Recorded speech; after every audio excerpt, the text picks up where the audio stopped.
सस्सी कौन सोहनी कौन पुन्नो कौन गल असल रूह ते बुझदी है।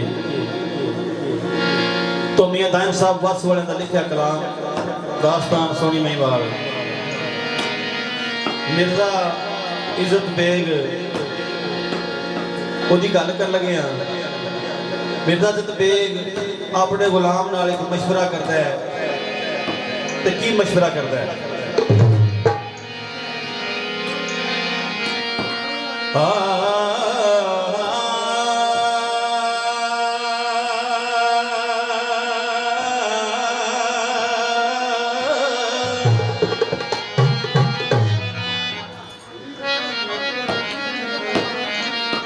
इज्जत बेग सलाह गुलाम कोलों यारो पुछदा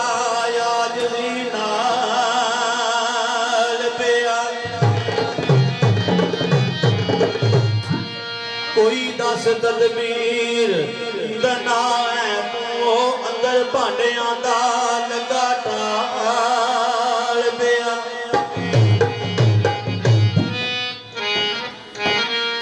वेली थान आयामदी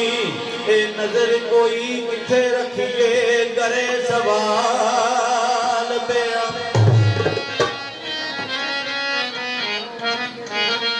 लगा कहन गुलाम प्यारे आओ नाई जगह दा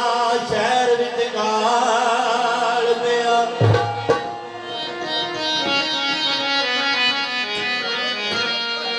एक लै दुकान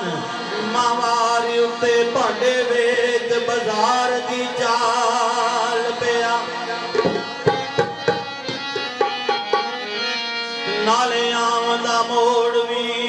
ए जमायो सड़ो नाले यार दा करी जमाल पिया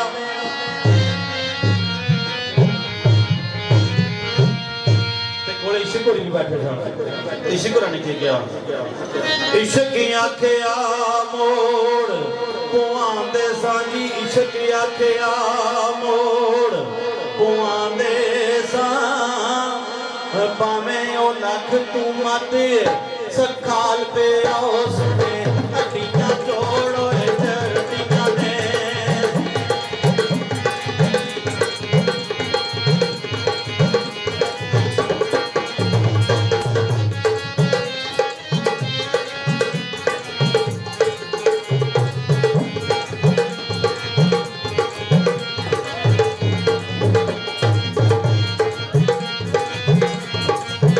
किसे मंदरे ना दी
लोगों